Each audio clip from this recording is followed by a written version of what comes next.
The wooden platform creaked beneath Eliza Sawyer's bare feet as rough hands shoved her forward into the harsh afternoon sun of Tulsa, Indian Territory. And she knew this August day in 1887 would either be her last or her salvation. The crowd before her was a sea of weathered faces, most belonging to men who looked at her the way vultures eyed dying cattle. Eliza's wrists were raw from the rope that had bound them during the 3-day journey from Kansas, where her uncle had sold her to a traveling merchant who specialized in trading young women to frontier settlements desperate for wives or worse.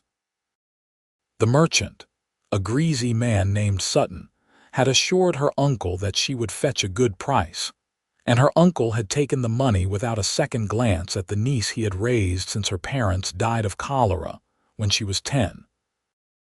"Gentlemen, we have here a fine specimen," Sutton called out, his voice carrying across the dusty square. "Young, strong, knows her letters and numbers, raised proper in Kansas. Starting bid is $50. Eliza felt bile rise in her throat. She was 22 years old, and everything she had known was being stripped away. The modest dress she wore was torn at the shoulder, and her dark hair hung in tangled waves down her back. She refused to cry, refused to give these men the satisfaction of seeing her break, even as her heart hammered against her ribs. "60," called out a man near the front. He was missing most of his teeth, and his clothes were stained with what looked like tobacco juice and whiskey. "70," countered another, this one heavyset with small, cruel eyes that made Eliza's skin crawl. The bidding continued, each number another nail in the coffin of her freedom. Eliza searched the crowd desperately for a kind face, anyone who might see her as more than property, but found only hunger, greed, and indifference. $100. A new voice rang out, deep and steady, cutting through the cacophony like a knife through butter. The crowd parted slightly, and Eliza saw him for the first time. He was tall, with broad shoulders that filled out his dusty shirt, and wore a weathered hat that shadowed his face. When he stepped forward into the light, she saw he was younger than most of the other bidders, perhaps 28 or 30, with strong features and eyes the color of storm clouds. There was something different about him, something in the set of his jaw that spoke of determination rather than depravity. "Well now, that is a generous bid," Sutton said, his greasy smile widening. "Anyone want to go higher?" The toothless man spat into the dirt. 110. The tall man did not hesitate. $200. Cash. A murmur went through the crowd. That was more money than most men in Tulsa saw in 6 months. Sutton's eyes gleamed with avarice. $200 going once, going twice. He paused dramatically, scanning the crowd for any final bids. When none came, he brought down his gavel on a wooden crate with a sharp crack. "Sold to the gentleman in the gray hat." Eliza's legs nearly gave out beneath her. She did not know if she had been saved, or if she had simply been bought by someone wealthy enough to hide his cruelty behind a kind face. The tall man approached the platform, pulling a thick wad of bills from his pocket and counting them out into Sutton's eager hands. Up close, Eliza could see the fine lines around his eyes, the shadow of stubble on his jaw, and the way his hands, though calloused, moved with careful precision. "She is all yours," Sutton said, reaching for Eliza's arm. The tall man's hand shot out faster than a rattlesnake strike, catching Sutton's wrist before he could touch her. "I will handle it from here," he said, his voice low and edged with steel. Sutton jerked his hand back, rubbing his wrist and muttering under his breath as he pocketed the money. The tall man turned to Eliza, and for the first time she saw his eyes clearly. They were not the eyes of a cruel man. They were sad and angry all at once, but not at her. Never at her. He removed his hat with one hand and held out the other. My name is Owen Nichols. I have a ranch about 5 miles west of here. I promise you, what happened to you today will never happen again. Not while I draw breath." Eliza stared at his outstretched hand, her mind racing. She had no choice but to trust him because the alternative was being left to the mercy of men like Sutton or the toothless bidder who was now glaring at them from the crowd. Slowly, she placed her hand in his. His grip was warm and steady, and he helped her down from the platform with a gentleness that made her throat tighten with unexpected emotion. "Can you ride?" he asked quietly, still holding her hand as if afraid she might bolt. "Yes," she managed, her voice hoarse from disuse and fear. "Good. My horse is just over here." He led her through the dispersing crowd, his body positioned between her and the other men in a way that felt protective rather than possessive. His horse was a magnificent chestnut mare with intelligent eyes and a glossy coat that spoke of excellent care. Owen pulled a canteen from his saddlebag and handed it to Eliza. "Drink. You look like you have not had water in a while." She had not. Sutton had given her only enough to keep her alive during the journey. Eliza drank deeply, the cool water soothing her parched throat. When she finished, Owen took the canteen back and secured it, then retrieved a clean shirt from his saddlebag. "Your dress is torn. You can wear this over it for now. My sister has clothes at the ranch that should fit you." Eliza took the shirt with trembling fingers. "Your sister, Margaret." "She is 17 and will be happy to have another woman around. It has been just the two of us since our parents died 3 years ago." He turned his back to give her privacy while she pulled on the shirt. It smelled like soap and sunshine and honest work, and it hung almost to her knees. "I am decent," she said softly. Owen turned back and nodded approvingly. "The ranch is not fancy, but it is home. You will have your own room, your own space. I want you to understand something right now, Eliza." He paused, and she realized he had used her name, though she had not given it to him. At her questioning look, he explained. "Sutton was crowing about his inventory at the saloon last night. I heard him mention your name." "What do you want me to understand?" she asked, her voice steadier now. Owen looked directly into her eyes, his expression grave and sincere. "Cruelty ends today. Kindness starts now. I did not buy you to own you. I bought you to free you. You can leave whenever you want, go wherever you want. But if you stay, you will be treated with respect and paid for any work you choose to do. You are not my property. You are a human being who deserves better than what happened to you today." Tears finally spilled down Eliza's cheeks, and she could not stop them. In all her 22 years, through the loss of her parents, the coldness of her uncle, and the horror of the past 3 days, she had not allowed herself to cry. But Owen's words, spoken with such fierce conviction, broke through the walls she had built around her heart. "I do not understand," she whispered. "Why would you spend so much money just to tell me I am free?" Owen's jaw tightened. "Because it is the right thing to do. Because my mother taught me that a man's character is measured by how he treats those who cannot fight back. Because I have seen too much cruelty in this territory, and I am tired of standing by and doing nothing." He gestured to his horse. "Will you come with me, at least for tonight? You need a safe place to rest and decide what you want to do next." Eliza nodded, not trusting her voice. Owen helped her onto the mare, then swung up behind her with easy grace. His arm came around her waist to hold the reins, and though they were strangers, Eliza felt safer than she had in months. As they rode out of Tulsa, leaving behind the dusty square and the leering faces, she allowed herself to hope that perhaps her life was not over after all.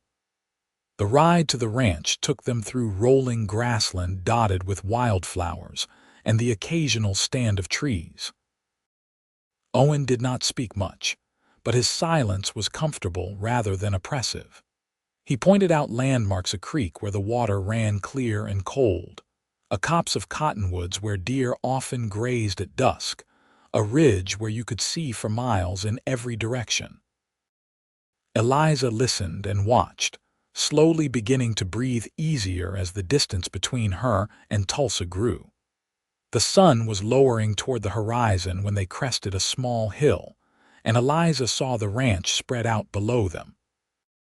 It was indeed not fancy, as Owen had warned, but it was neat and well maintained. A two-story house with a wide porch sat at the center, flanked by a barn, a stable, several corrals, and a few smaller outbuildings. Cattle grazed in the distance, and she could see a vegetable garden near the house, lush with late summer produce. As they approached, a young woman came out onto the porch, shading her eyes against the sun. When she recognized Owen, her face broke into a wide smile, but the smile faltered when she saw Eliza sitting in front of him. Owen dismounted and reached up to help Eliza down.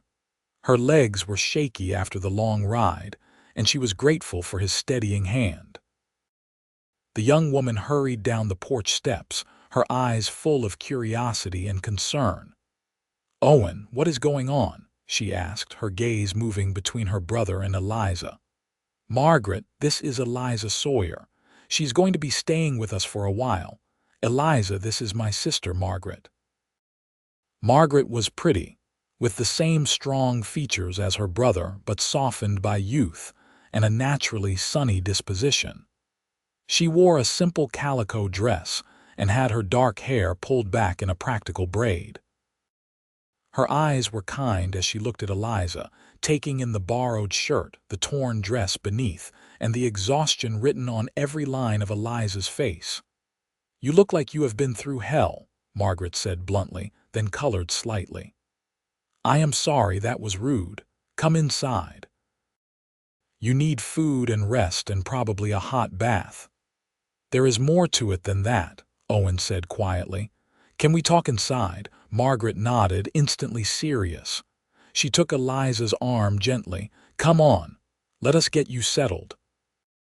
The interior of the house was as neat as the exterior, with simple but sturdy furniture and touches that spoke of a woman's care: curtains at the windows, a vase of wildflowers on the table, rugs to keep out the winter cold.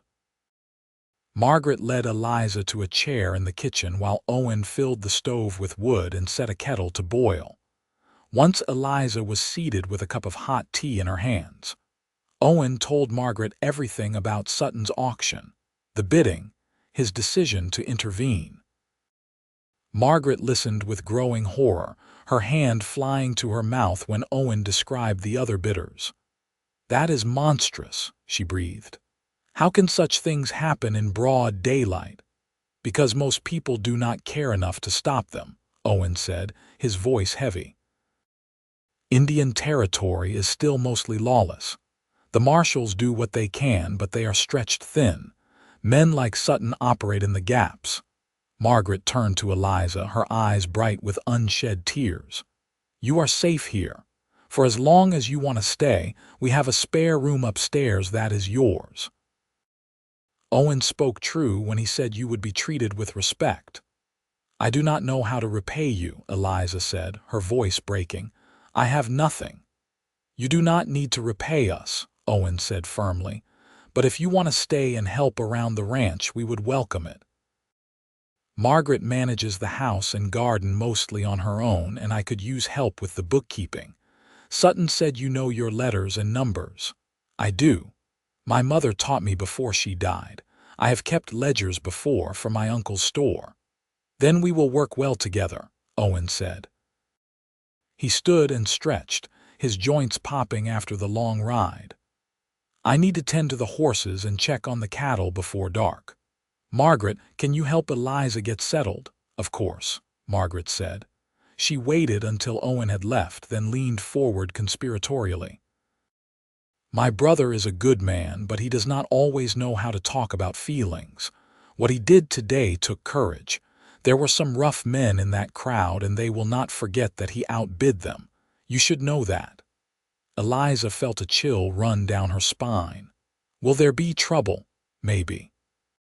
But Owen can handle himself, and we have friends nearby. The Thompsons on the next ranch over and the Dawsons to the south. Good people who would come running if we needed help. Margaret smiled and patted Eliza's hand. Do not worry about that now. Let us get you cleaned up and fed. Tomorrow is soon enough to worry about tomorrow's troubles. Margaret proved to be as efficient as she was kind. She heated water for a bath, laid out clean clothes, and tactfully left Eliza alone to wash away the grime and fear of the past 3 days. The tub was set up in a small room off the kitchen, and as Eliza sank into the hot water, she felt some of the tension drain from her body.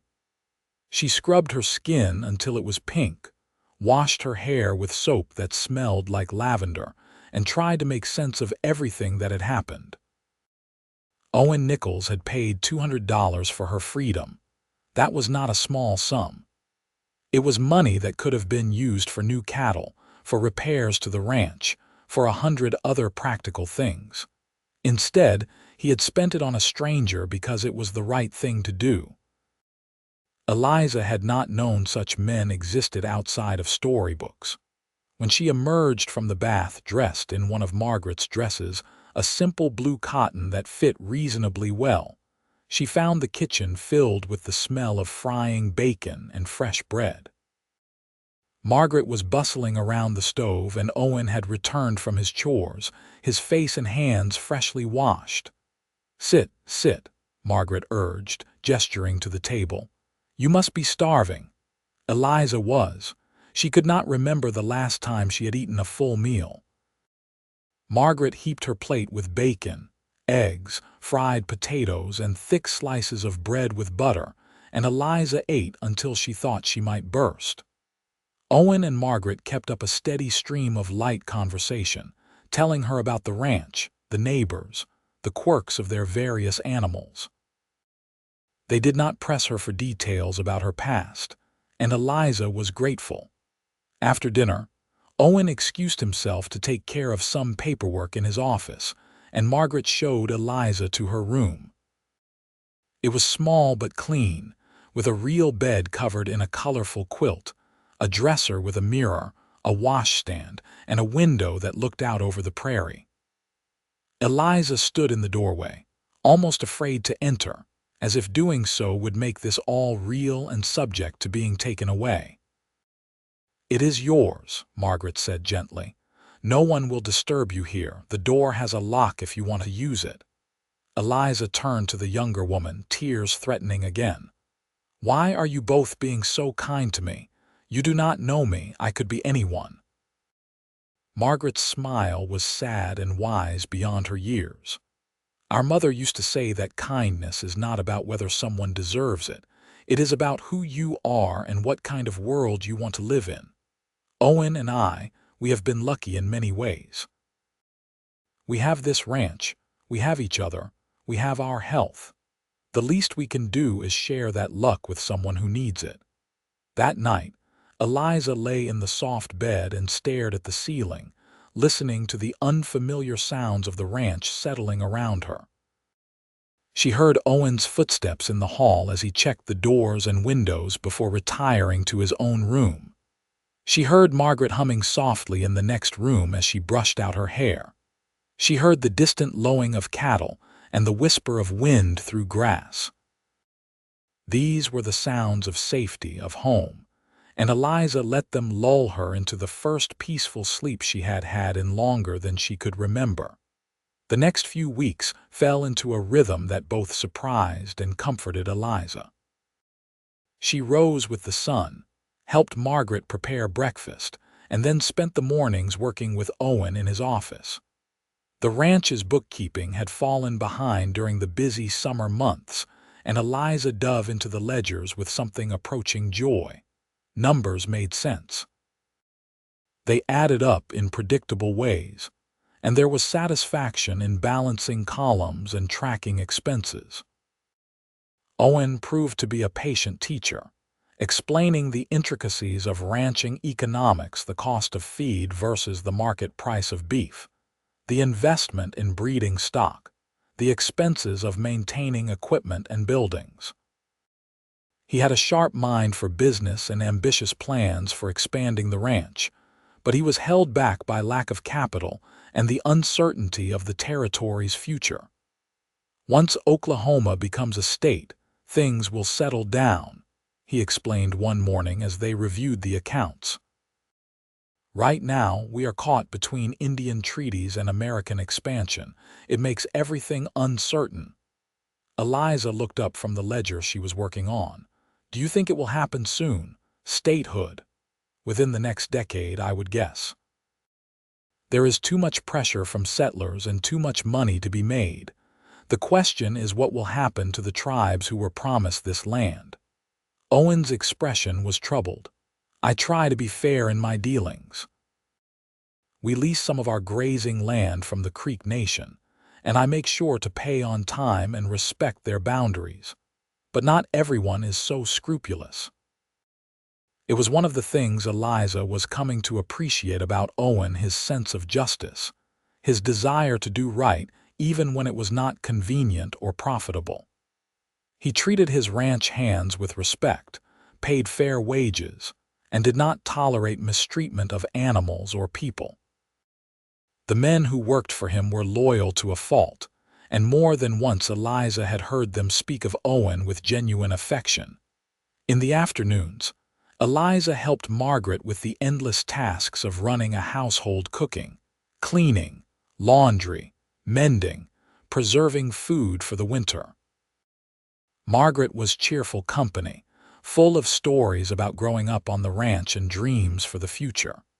She wanted to be a teacher. She confided one day as they worked together in the garden, pulling weeds and harvesting vegetables. There are children on the neighboring ranches who have no school, no way to learn their letters, Margaret said, her face flushed from the heat and exertion.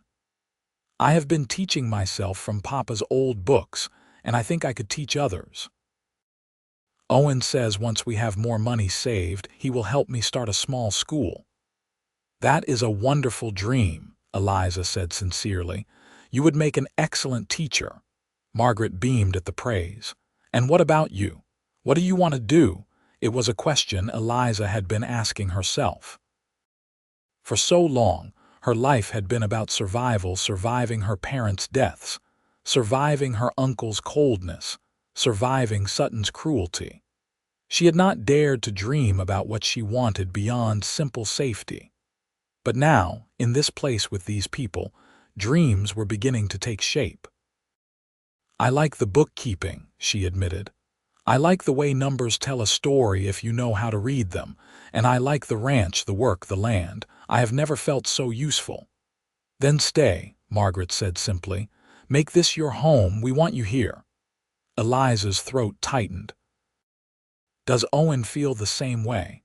Margaret gave her a knowing look that was far too perceptive for a 17-year-old. Owen does not say much, but I have noticed the way he looks at you when he thinks no one is watching, and the way you look at him. Heat flooded Eliza's cheeks. I do not know what you mean.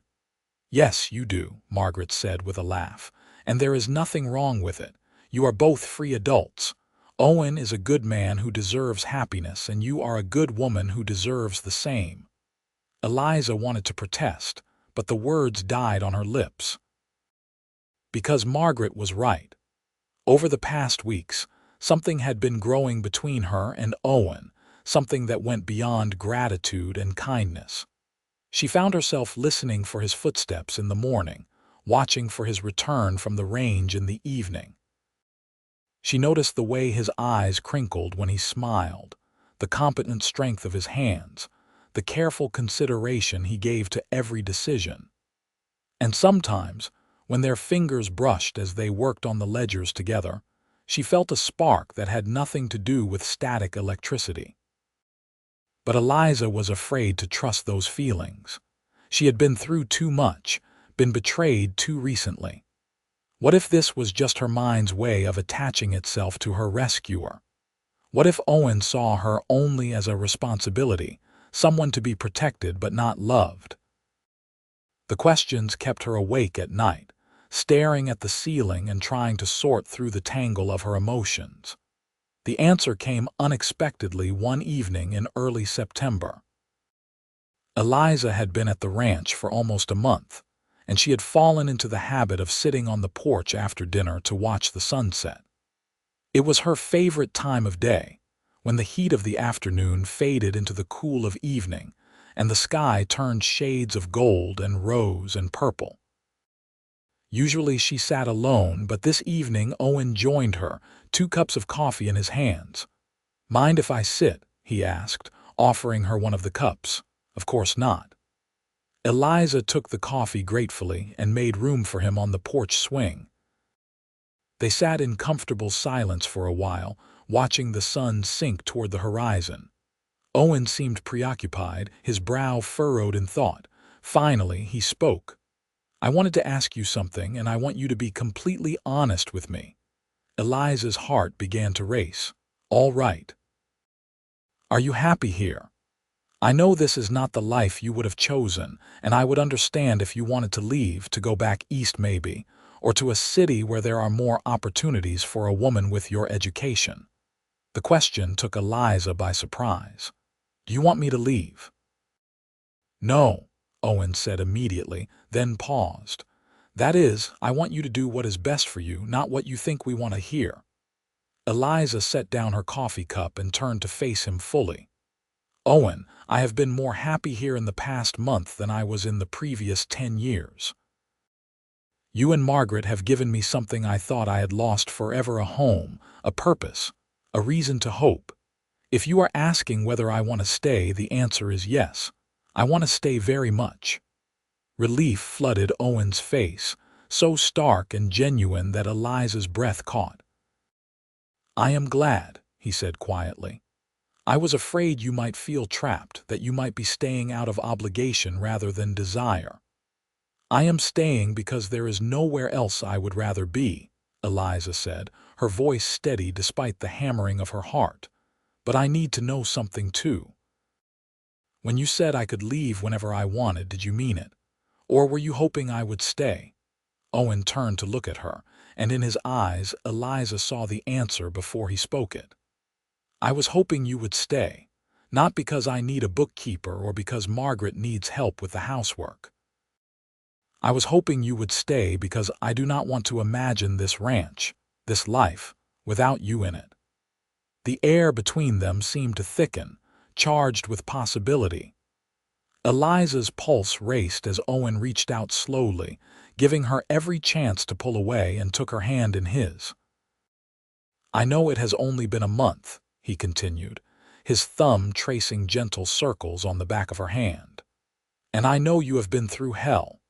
I am not asking for anything you are not ready to give, but I need you to know that my feelings for you go beyond simple kindness or duty.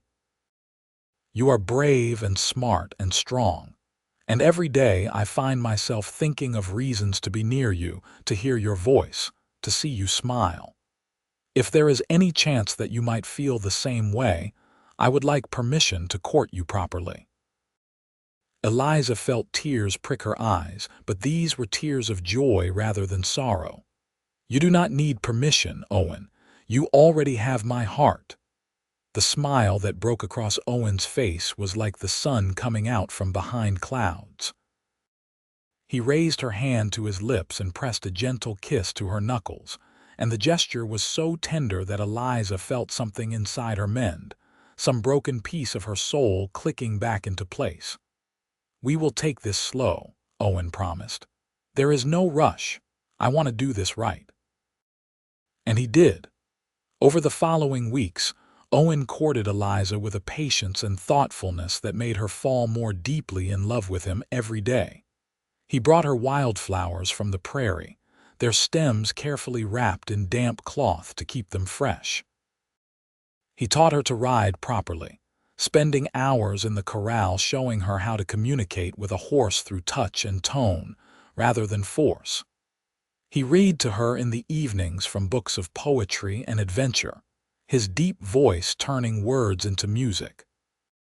But more than any grand gesture, it was the small things that won Eliza's heart completely.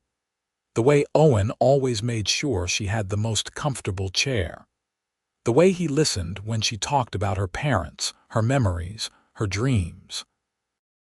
The way he protected her privacy and her autonomy, never assuming he had the right to make decisions for her. The way he looked at her as if she were the most precious thing in his world. Margaret watched their growing romance with undisguised delight, playing matchmaker whenever she could by finding reasons to leave them alone together. Eliza suspected that half the emergencies that called Margaret away from the house were entirely fabricated, but she was grateful nonetheless. It was on a crisp October morning, with the leaves on the cottonwoods turning gold and the air sharp with the promise of winter, that Owen asked Eliza to ride out with him to check on the northern section of the range. They packed a lunch and set out early, riding side by side through the beautiful autumn landscape. The cattle were fat and healthy, ready for the drive to market that would happen in a few weeks, and Owen was in high spirits. They stopped for lunch on a ridge overlooking a valley where a creek wound through stands of trees already bare of leaves. Owen spread a blanket on the ground, and they sat eating bread and cheese and apples while the horses grazed nearby. The silence was peaceful, broken only by the murmur of water and the call of birds preparing for their migration south. "Eliza," Owen said finally, setting down his half-eaten apple and turning to face her. "I have something I want to ask you." Eliza's heart leaped into her throat. She set down her own food with trembling fingers. "Yes." Owen reached into his pocket and pulled out a small wooden box, worn smooth with age. "This was my grandmother's ring. My father gave it to my mother when he proposed, and she gave it to me before she died. She told me to save it for someone special, someone who would be a true partner." He opened the box to reveal a simple gold band set with a small but brilliant sapphire. "I know we have not known each other long, only a few months, but I have never been more certain of anything in my life. I love you, Eliza. I love your strength and your kindness and the way you laugh at Margaret's terrible jokes. I love waking up knowing I will see you at breakfast and going to sleep thinking about what we will do tomorrow. I want to spend every day of the rest of my life showing you how much you mean to me." Tears streamed down Eliza's cheeks as Owen took her hand. "Eliza Sawyer, will you marry me? Will you be my wife, my partner, the other half of my heart?" "Yes," Eliza managed through her tears. "Yes, Owen, I will marry you. I love you so much." Owen's hands shook slightly as he slid the ring onto her finger. It fit perfectly, the sapphire catching the sunlight and throwing sparkles of blue across the blanket. Then he cupped her face in his hands and kissed her, a kiss full of promise and hope, and a love that Eliza knew would last a lifetime. They rode back to the ranch holding hands, their horses walking close together, and burst into the kitchen to find Margaret kneading bread dough. She took one look at their faces, let out a whoop of joy, and threw herself into her brother's arms, getting flour all over his shirt. "Finally," she crowed. "I thought you would never ask her. Can I help plan the wedding? Please say yes. I have so many ideas." Owen laughed and ruffled her hair. "You can help plan whatever you want as long as Eliza agrees." "I would love your help," Eliza said, hugging Margaret tightly. "I have no family, no one to stand with me. Will you be my maid of honor?" Margaret pulled back, her eyes bright with tears. "It would be my greatest honor. You are already my sister in my heart. This will just make it official." They decided to wait until after the cattle drive to have the wedding. Owen needed to take the herd to market in Kansas, a trip that would take nearly a month there and back. It would give Eliza and Margaret time to prepare, and the money from the sale would provide a solid financial foundation for the newlyweds. The morning Owen left, Eliza woke before dawn to make him breakfast and pack provisions for the journey. The ranch hands were already in the yard, saddling horses and making final preparations. Owen came into the kitchen dressed for the trail, his hat in his hands, and pulled Eliza into a long embrace. "I will be back before you know it," he murmured into her hair. "And when I return, we will start planning our life together." "Be safe," Eliza whispered. "Please be safe." "I will. I have something worth coming home to now." One last kiss, and then he was gone, riding out with the hands and a herd of several hundred cattle. Eliza stood on the porch and watched until the dust cloud disappeared over the horizon, then turned to face the empty house with determination. She would use this time well, would prepare for the wedding and for the life she and Owen would build together. The days passed in a flurry of activity. Eliza and Margaret cleaned the house from top to bottom, made curtains for the windows in the master bedroom, and began sewing a wedding dress from fabric they ordered from the general store in Tulsa. Eliza proved to be a competent seamstress, and together they created a gown of ivory silk with delicate lace at the collar and cuffs. It was simple but elegant, exactly what Eliza wanted.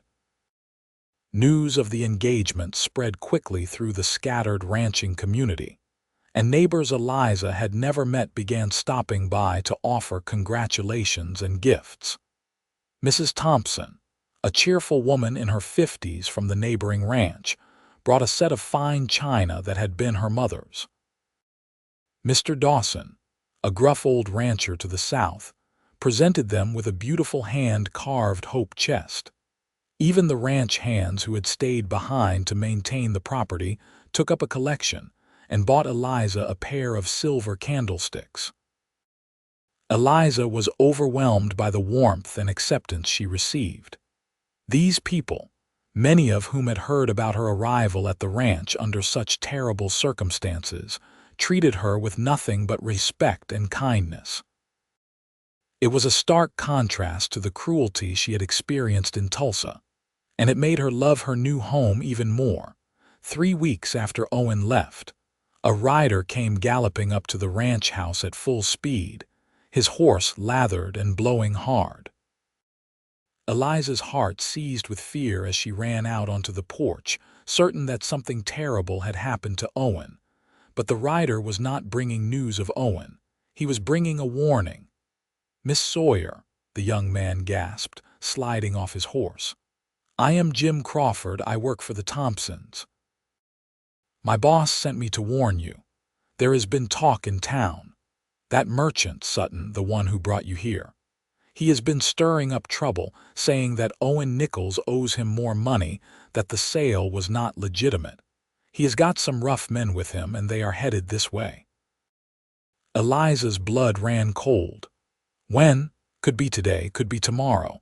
But Mrs. Thompson said you should not be here alone. She is gathering help, sending men to stand watch. Margaret appeared in the doorway behind Eliza, her face pale but determined. "Get inside," she said to Eliza. "I know where Owen keeps his rifles." But Eliza shook her head. "No, I will not hide.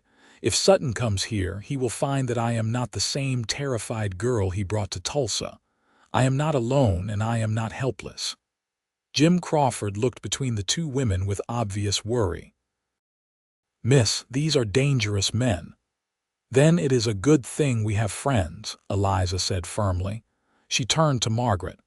"Send word to the hands in the north pasture. Get them back here. And yes, get the rifles, but only for defense. I do not want bloodshed if we can avoid it."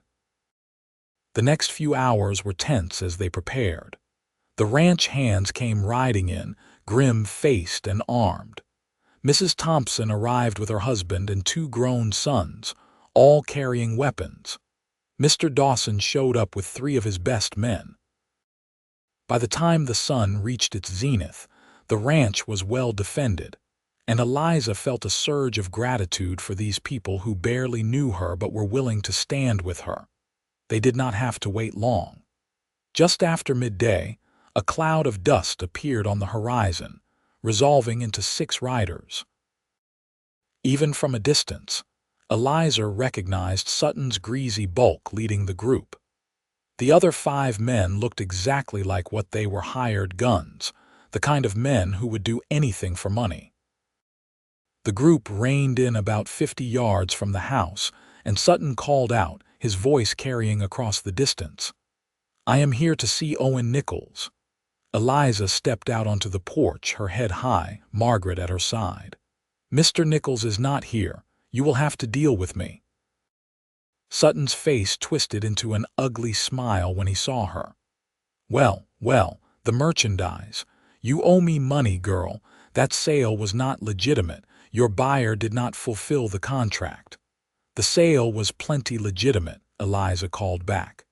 "Owen paid you $200 in front of witnesses." "You have no claim here." "I say I do. And I say you are coming back with me until your buyer pays what he owes, plus interest for my trouble." One of the ranch hands, a weathered man named Pete, spat into the dirt. "She is not going anywhere with you, Sutton. You are trespassing. I suggest you leave before we make you leave." Sutton's hired guns shifted in their saddles, hands moving toward their weapons. The tension ratcheted up another notch, and Eliza could feel violence crackling in the air like lightning before a storm. But then another voice rang out, clear and strong and full of authority. "There will be no shooting here today." Everyone turned to see a man riding toward them from the direction of Tulsa. He wore a badge on his chest that glinted in the sunlight: a federal marshal. Eliza recognized him vaguely from town, a tall man with iron-gray hair and a reputation for fairness. Marshal Garrett rode calmly into the space between the 2 groups, his hand resting casually on his sidearm. "Sutton, I heard you were making threats."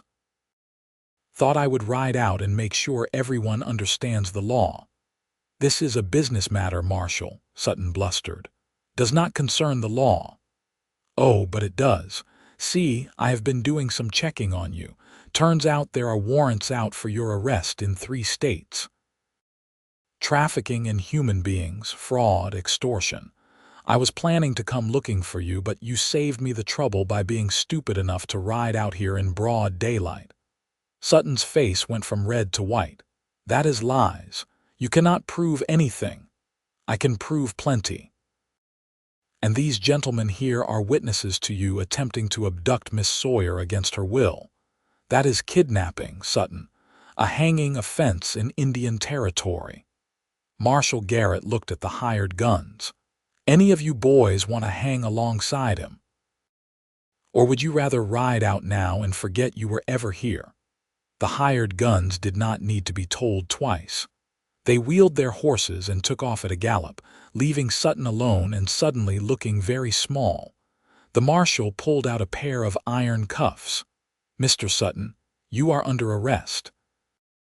You have the right to remain silent, though I doubt you will use it."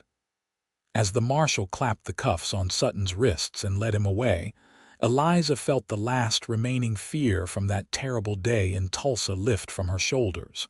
It was truly over. Sutton could never hurt her or anyone else again. The neighbors stayed for supper, celebrating not just the resolution of the crisis, but also Eliza's upcoming wedding. There was laughter and music. Someone had brought a fiddle, and for the first time, Eliza felt like she truly belonged to this community. These people had stood up for her, had put themselves at risk to protect her, and she would never forget it. Owen returned 5 days later, the cattle drive a success. He rode into the yard at sunset, tired and dusty but grinning from ear to ear. Eliza ran to meet him, and he swept her up in his arms, spinning her around despite his exhaustion. "I missed you," he said, setting her down and cupping her face in his hands. "Every mile, every day, all I could think about was getting back to you. I missed you too. And I have things to tell you." They sat on the porch as the stars came out, and Eliza told him everything about Sutton's attempt to take her back, the neighbors rallying to defend her, the marshal's timely arrival. Owen's jaw tightened with anger as she spoke, but when she finished, he pulled her close and held her for a long time. "I should have been here," he said finally. "You were where you needed to be, and I was fine. Better than fine. I learned that I am stronger than I thought, and that I have friends I can count on." Eliza pulled back to look into his eyes. "Owen, I do not need you to protect me from the world. I need you to stand beside me as we face it together." Owen smiled and kissed her forehead. "Together. I like the sound of that." They set the wedding date for the first Saturday in November, giving them just enough time to finalize preparations. The ceremony would be held at the ranch, with Pastor Williams from Tulsa officiating and the entire community invited. Margaret threw herself into the preparations with joyous abandon, decorating the house and yard until it looked like something from a fairy tale. The night before the wedding, Eliza lay in bed, unable to sleep, her mind racing with anticipation and joy. Tomorrow she would marry Owen Nichols, the man who had saved her life and won her heart. Tomorrow she would officially become part of this family, this place, this life. It seemed impossible that just 3 months ago she had been standing on an auction block, terrified and alone. Now she was surrounded by love and preparing to start a new chapter. The wedding day dawned clear and cold, with a brilliant blue sky that seemed to stretch forever. Eliza woke early and spent the morning getting ready with Margaret's help. The ivory silk dress fit perfectly, and Margaret wove wildflowers into Eliza's dark hair, creating a crown that made her look like something from a story. When Eliza descended the stairs, she found the house transformed. Candles glowed in every window, and garlands of autumn leaves decorated the doorways. The furniture had been moved to create space for guests, and someone had brought in benches for seating. The pastor was already there, reviewing his notes, and through the window Eliza could see neighbors arriving in wagons and on horseback, dressed in their finest clothes. Owen was waiting in the barn, where the men had gathered to help him get ready. When the time came, Margaret led Eliza to the door of the house, squeezed her hand once for luck, and then hurried to take her place at the front. The fiddler began to play, a sweet melody that Eliza recognized as an old love song, and everyone stood. Eliza walked down the makeshift aisle alone, head high, a woman who needed no one to give her away because she was giving herself freely. And at the end of the aisle stood Owen, looking more handsome than she had ever seen him in a new suit, his eyes bright with emotion as he watched her approach. When she reached him, Owen took her hands in his, and they turned together to face Pastor Williams.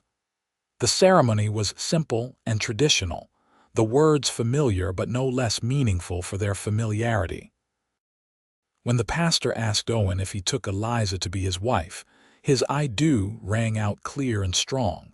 And when Eliza gave her own vow, she meant every word with her whole heart. "I now pronounce you husband and wife," Pastor Williams said with a warm smile. "You may kiss your bride." Owen did, a kiss that was both tender and passionate, and the assembled guests erupted in cheers and applause.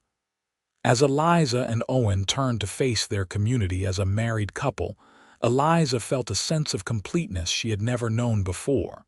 This was her family now. This was her home. This was her life, and it was more beautiful than she ever could have imagined. The celebration lasted well into the night. There was food and drink and dancing, with the fiddler joined by a guitar player and someone with a harmonica. Eliza danced with Owen until her feet ached, then danced with Mr. Thompson and Mr. Dawson and half a dozen ranch hands. Margaret glowed with happiness, flitting from group to group and making sure everyone had what they needed. As the party wound down and guests began to depart, pressing Eliza's hands and wishing her joy, Owen drew her aside. "I have one more surprise for you," he said, his eyes dancing with mischief. He led her upstairs to the master bedroom, which Eliza had not been in since they moved her things there that morning. Owen opened the door, and Eliza gasped. The room had been transformed. New curtains hung at the windows, a beautiful quilt covered the bed, and a fire crackled in the fireplace. On the dresser sat the silver candlesticks the ranch hands had given them, their flames casting warm light across the room. But what caught Eliza's attention was the painting hanging above the fireplace. It showed the ranch as seen from the ridge where Owen had proposed, the valley and creek spread out below under a brilliant sky. It was beautifully done, capturing not just the landscape but the feeling of that place, that moment. I commissioned it from an artist in Tulsa, Owen explained. I wanted you to have something to remember that day, the day you agreed to be my wife. Eliza turned to her husband, her heart so full she thought it might burst. Owen Nichols, you are the best man I have ever known. I am so grateful that you walked into that square in Tulsa. I am so grateful that you were brave enough and kind enough to see me as a person worth saving. You saved me too, Owen said quietly. I was so lonely before you came, so tired of the struggle and the isolation. You gave me hope again. You gave me love. You gave me a reason to believe that the world can be a good place. They held each other as the fire burned low, and the sounds of the celebration finally faded into silence. And later, as they lay together in the darkness, Owen whispered the words he had spoken that first day in Tulsa, the words that had changed everything. Cruelty ends today. Kindness starts now. And love, Eliza added softly, love starts now and lasts forever. The years that followed were not without challenges. Ranching was hard work, and there were droughts and harsh winters and market fluctuations that tested their resilience. But Eliza and Owen faced everything together, their partnership growing stronger with each passing season. Margaret did eventually start her school, in a small building Owen helped her construct on the edge of the ranch property. Children from all the surrounding ranches came to learn their letters and numbers, and Margaret proved to be every bit as excellent a teacher as Eliza had predicted. When she turned 20, she married a young rancher named Thomas Fletcher, and they built a home just a few miles from the main ranch so the siblings could remain close. Eliza took over more and more of the ranch's business operations as Owen focused on expanding their land and herds. She proved to have a brilliant head for finances, and under her management, their savings grew steadily. They were able to hire more hands, improve their buildings, and invest in breeding stock that dramatically improved the quality of their cattle. In the spring of 1889, Eliza discovered she was expecting their first child. Owen was beside himself with joy and worry, hovering anxiously until Eliza finally had to tell him to go work, or she would go mad from his constant fretting. Their son was born in December, a healthy boy with Owen's strong features and Eliza's dark hair. They named him Thomas, after Owen's father. 2 years later, a daughter arrived, and they named her Sarah after Eliza's mother. Then another son, William, and finally another daughter, Catherine. The house that had once seemed too large for just 3 people now rang with the laughter and chaos of children, and Eliza would not have had it any other way. Oklahoma became a state in 1907, just as Owen had predicted. The change brought stability and growth to the region, and the ranch prospered accordingly. Owen became a respected figure in the community, serving on the town council and advocating for fair treatment of the remaining Native American population. Eliza started a women's association that provided support for families in need and fought for better schools and health care in rural areas. But through all the busyness and growth and change, Eliza and Owen never forgot what had brought them together. Every year on their anniversary, they rode out to the ridge where Owen had proposed and spent the afternoon there, remembering and giving thanks. And every year, Owen would repeat his vow. Cruelty ends today. Kindness starts now.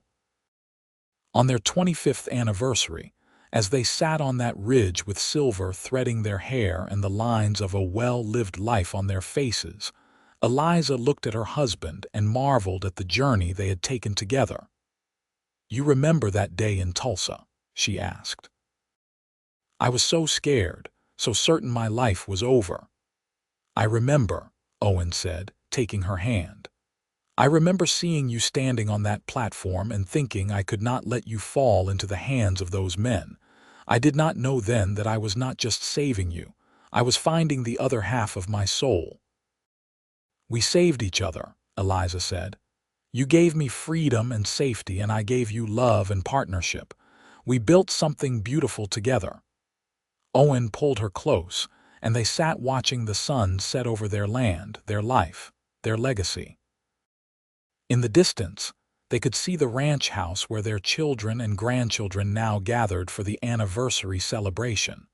Smoke rose from the chimney and lights glowed in the windows, beacons of warmth and welcome. "Cruelty ends today," Eliza whispered. "Kindness starts now."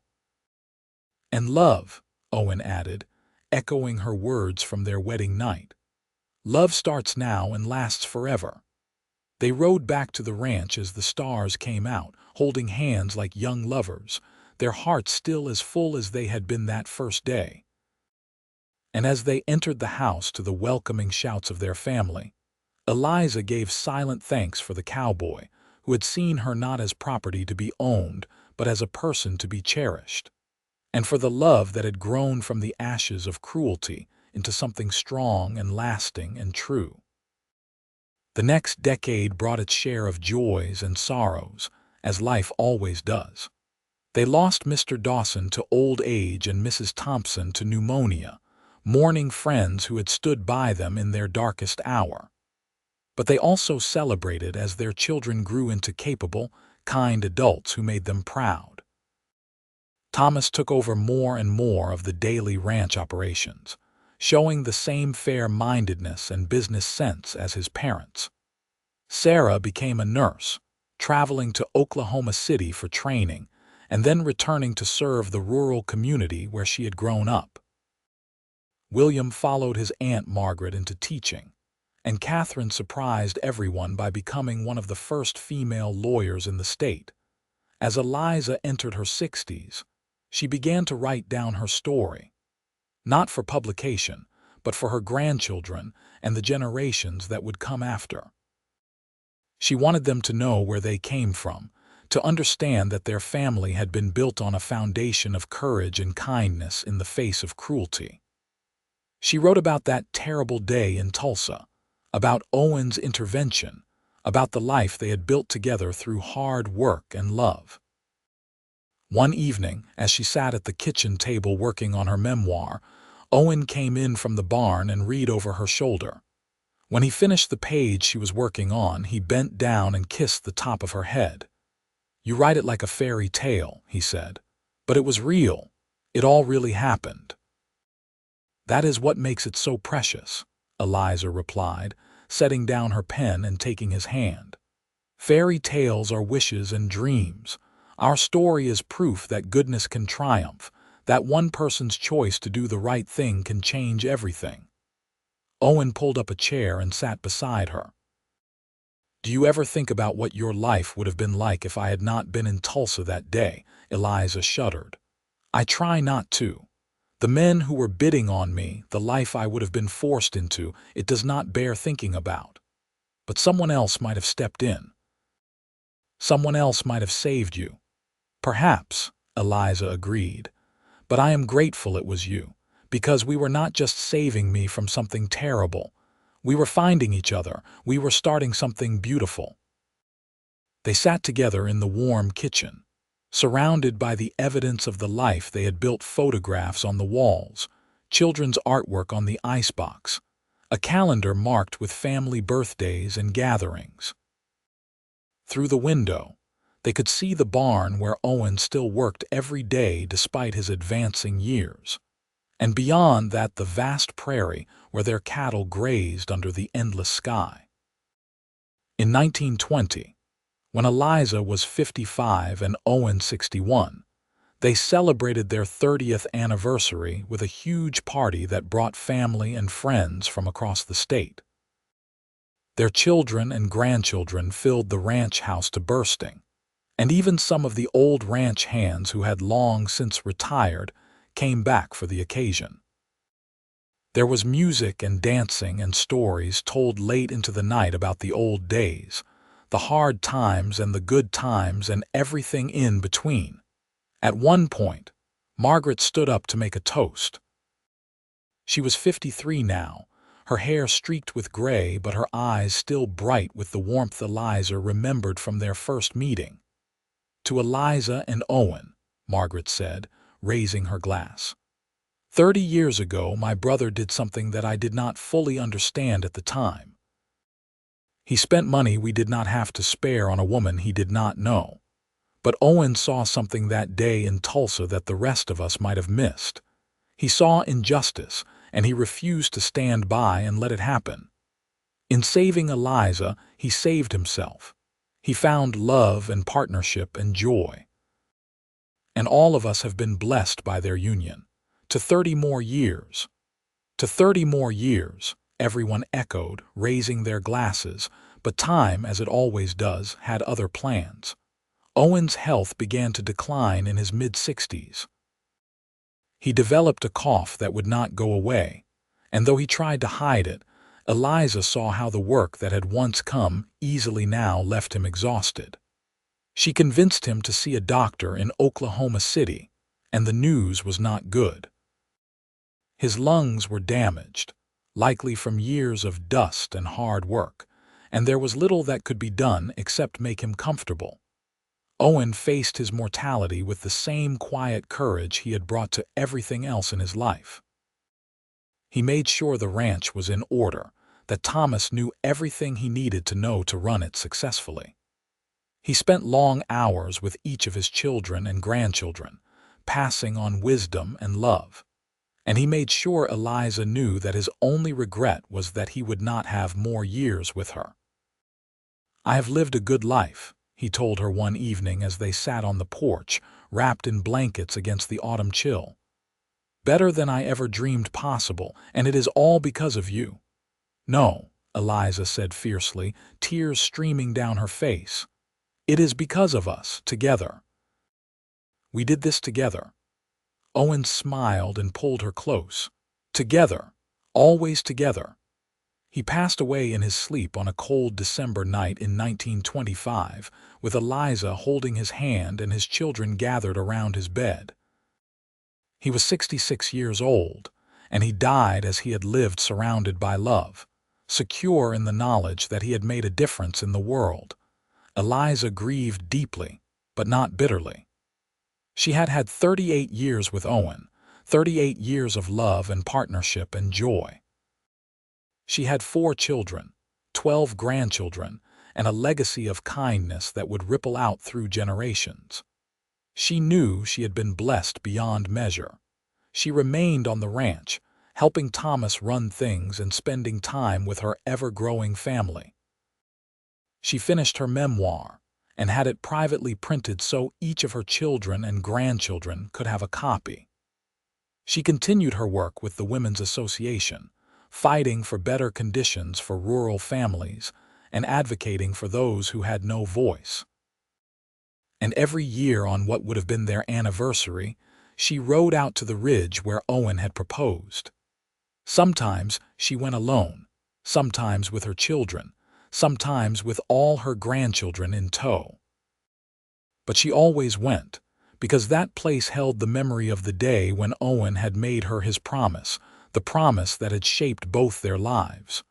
Cruelty ends today. Kindness starts now. Eliza lived to be 83 years old, passing away peacefully in 1948, surrounded by 3 generations of the family she and Owen had created. At her funeral, Her daughter Sarah read from the memoir, sharing the story of how a cowboy's act of courage and kindness had saved a young woman from a terrible fate and sparked a love that transformed both their lives. "My mother wanted us to remember," Sarah said, her voice strong despite her tears, "that in a world that can be cruel and unjust, one person choosing to do the right thing can change everything. My father chose kindness over indifference, courage over convenience, and love over loneliness. And from that choice came all of this: our family, our community, our legacy." Eliza was buried next to Owen in the small cemetery on the ranch, beneath a headstone that bore both their names and the dates of their lives. But their true memorial was not in stone. It was in the hearts of their descendants, in the ranch that still operated according to the principles of fairness and hard work they had established, in the community they had helped build, and in the story that would be passed down through generations as a reminder that cruelty does not have to have the final word. Years later, when Eliza's great-great-granddaughter was doing a school project on family history, she came across the memoir and read it for the first time. She was struck by the courage and strength of her ancestors, by the love story that had started in such darkness and bloomed into such light. She asked her grandmother to take her to the ridge, the place where Owen had proposed and where Eliza had gone every year to remember. They stood there together, 4 generations removed from that autumn day in 1887, and looked out over the valley. The ranch was still there, still thriving under the stewardship of Thomas's grandson. The land was still beautiful, still wild, still full of possibility. "She must have been so brave," the girl said, "to survive what she went through to build a life after that." "She was brave," her grandmother agreed, "but she always said that Owen was the brave one for standing up when others would have walked away." "I think they were both brave," the girl said thoughtfully, "and I think what they built together was the bravest thing of all. Because they could have let what happened make them bitter or afraid, but instead they chose love. They chose kindness. They chose to create something good out of something terrible." Her grandmother smiled and put an arm around her shoulders. "That is exactly right. That is the lesson of their story, the reason we still tell it. No matter how dark things seem, we always have a choice. We can choose cruelty or kindness, fear or love, despair or hope. Eliza and Owen chose the better path, and we are all here because of it." They stood together in the fading light, the wind whispering through the grass, and the girl felt a connection to her ancestors that transcended time and distance. She understood in that moment that she carried their legacy forward, that the choices she made would ripple out into the future just as theirs had. Cruelty ends today. Kindness starts now, and love lasts forever. That was the truth Eliza and Owen had lived, the truth that had sustained them through hardship and celebrated with them in joy. It was a truth as relevant now as it had been that August day in 1887 when a cowboy saw a woman in need and chose to act. And it was a truth that would endure, passed down through the generations, a light in the darkness, a reminder that one person's choice to do the right thing can indeed change everything. The ranch still stands today, a working cattle operation run by the 6th generation of Owen and Eliza's descendants. On the wall of the main house hangs the painting Owen commissioned, showing the valley and the ridge where he proposed. And in a place of honor on the mantel sits Eliza's memoir, its pages worn from being read and reread, its message as powerful now as the day it was written. The story of the cowboy and the woman he saved is told to each new generation, not as a fairy tale but as truth, as history, as a reminder of what love can do when given the chance to grow. It is a story of cruelty defeated by kindness, of despair transformed into hope, of two people who found each other in the darkness and created light. And on quiet evenings, when the sun sets over the prairie and the wind carries the scent of grass and wildflowers, if you stand on that ridge and listen carefully, you might almost hear the echo of a promise made long ago, a promise that changed two lives and created a legacy. Cruelty ends today. Kindness starts now. And so it did. And so it does.